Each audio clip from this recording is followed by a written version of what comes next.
સહજ ન્યૂઝ. લેન્સકાર્ટ વિવાદ પહોંચ્યો જેતપુર સુધી.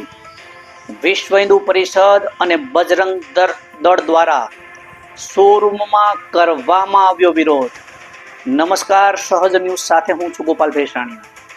દેશભરમાં જાણીતી ચશ્મા બનાવતી કંપની લેન્સકાર્ટ ફરી એકવાર વિવાદમાં આવી છે.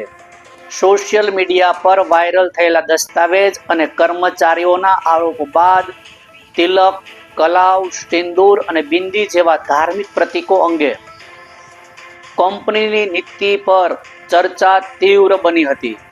બાદમાં કંપનીએ સ્પષ્ટતા કરી હતી કે નવી માર્ગદર્શિકામાં તમામ ધાર્મિક અને સાંસ્કૃતિક પ્રતીકોને મંજૂરી છે.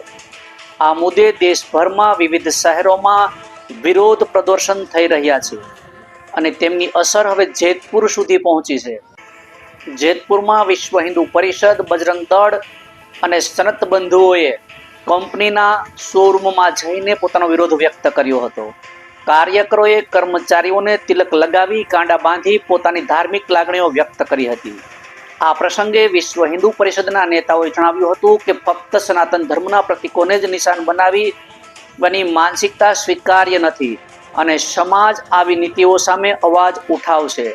આ ઘટના અંગે શહેરમાં ચર્ચા ચાલી રહી છે અને ભવિષ્યમાં આ મુદ્દો વધુ ગરમાશે તેવી શક્યતા વ્યક્ત કરવામાં આવી રહી છે. રિપોર્ટર સંતોષ સોલંકી, સહજ ન્યૂઝ, જેતપુર. જો વિડીયો ગમ્યો હોય તો લાઈક, શેર અને સબસ્ક્રાઇબ કરજો અને આ વિડીયો વિશે તમારે શું કહેવાનું છે એ કોમેન્ટ જરૂર કરજો.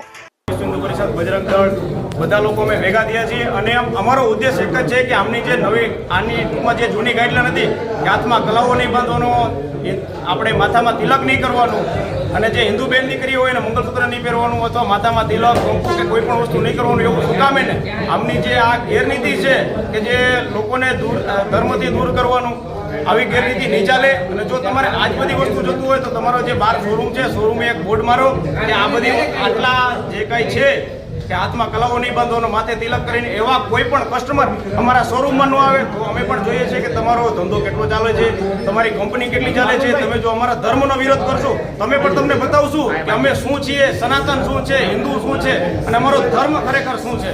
જય જય શ્રી રામ. હોય કે જે કંઈ એ લોકોને દેખાવો કરવાનો હોય, એની પ્રચાર કરવાની નીતિ હોય તો દર વખતે ખાલી એક જ કોમ હિન્દુ જ શું કામે ને તિલક નહીં કરવાના, અમારે નહીં કરવાના.